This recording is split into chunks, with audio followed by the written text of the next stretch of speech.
If you have ever watched a World War II movie, you have almost certainly asked yourself this exact question. During the D-Day invasion of Normandy, why on earth did the landing craft drop their ramps at the front? When the ramps of the Higgins boats dropped on Omaha Beach, the soldiers were instantly exposed to a horrific hail of German machine gun fire. It looks like a fatal design flaw. Why didn't the engineers design the boats so the soldiers could exit from the rear, using the steel hull and massive engine block of the boat as a shield before spreading out into the water? It seems like common sense. But when you look at the terrifying tactical reality of Omaha Beach, you realize that common sense had absolutely nothing to do with it. To understand why the soldiers had to charge straight out the front, we have to look at the massive system errors of the D-Day invasion.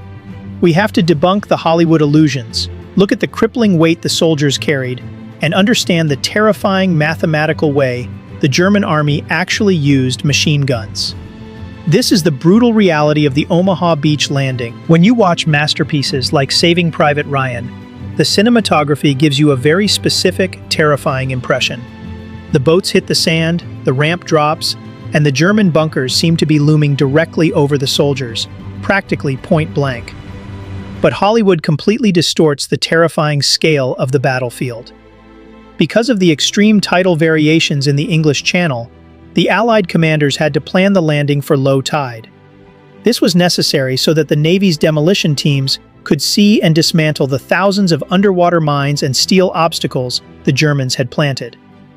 But landing at low tide created a fatal geographic glitch. When the Higgins boats dropped their ramps, the soldiers were not stepping out onto the edge of the bunkers. They were stepping out onto a completely flat, exposed tidal flat. The distance from the water's edge to the shingle, the rocky area where the first bit of cover could be found, was absolutely massive. The soldiers had to cross between 350 and 500 meters of completely open sand. That is the length of up to 5 consecutive football fields, with absolutely zero natural cover, all while running uphill in wet sand.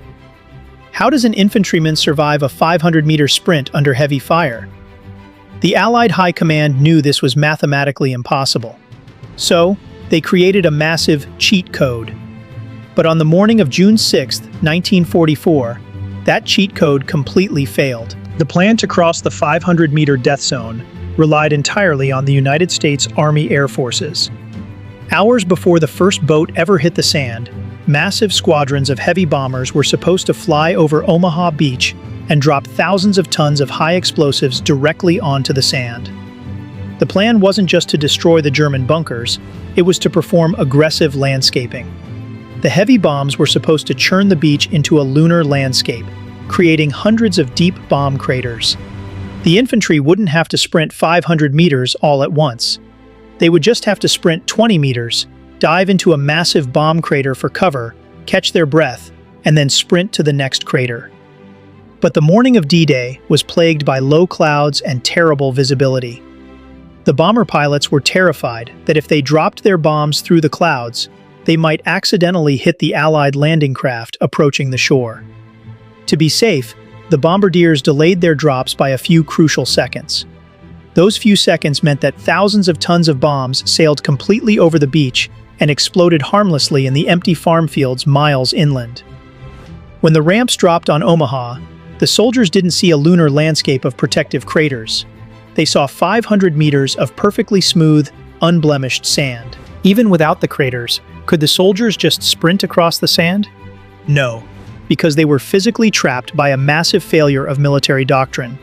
Following the lessons of the First World War, military scientists had conducted extensive studies on combat endurance. The data clearly stated that the absolute maximum weight a combat infantryman should carry is roughly 20 kilograms, or about 1/3 of his body weight. Anything heavier severely degrades a soldier's ability to run, maneuver, and fight. During peacetime training, soldiers could manage heavier loads, but peacetime training cannot simulate the physiological effects of pure terror. When adrenaline floods the body and seasickness dehydrates the muscles, physical strength plummets. Despite the hard data from World War I, the Allied commanders loaded their men like pack mules. On D-Day, the troops stepped off the boats carrying over 30 kilos of equipment. They wore thick wool uniforms that immediately absorbed seawater. They carried extra ammunition, heavy radios, explosives, medical gear, and rations. They weren't athletes sprinting across a track. They were physically crippled before the first shot was even fired. They waddled, exhausted and terrified, sinking into the wet sand, making them incredibly slow, easy targets in a wide-open field. Which brings us back to the ultimate question. If the front was a death trap, why not exit out the back of the boat? The assumption is that if you exit from the rear, the German machine gunners wouldn't be able to shoot you because the boat is blocking their view. But this assumes that the Germans were acting like snipers, carefully aiming at individual soldiers. They were not. The Germans were firing the legendary MG-42 machine gun, a weapon capable of firing 1,200 rounds per minute. But the gunners inside the concrete bunkers, sitting 400 meters away, couldn't see individual targets. The beach was instantly blanketed in a thick, chaotic soup of morning fog, burning smoke, and sea mist. Because they couldn't see, the Germans utilized a brutal mathematical tactic known as barrage fire. Barrage fire is an artillery concept applied to machine guns. The Germans didn't aim at men, they aimed at coordinates. They locked their machine guns onto fixed tripods on pre-calculated trajectories. Several guns would fire simultaneously along intersecting lines that stretched for hundreds of meters across the beach. The objective was not to hit a specific guy named John running out of a boat. The objective was to create a solid, continuous wall of lead, flying exactly 2 feet off the ground across the entire tidal zone. If a soldier exited out the back of the boat, he would drop into deeper water, which, while carrying 30 kilos of gear, meant almost certain death by drowning. And even if he didn't drown, he still had to swim around the side of the boat and wade onto the beach. The moment he stepped out from behind the boat's shadow, he would step directly into the exact same invisible wall of barrage fire. Exiting out the back wouldn't save you. It would just make you drown first. The Higgins boat was designed with a front ramp for one very specific logistical reason.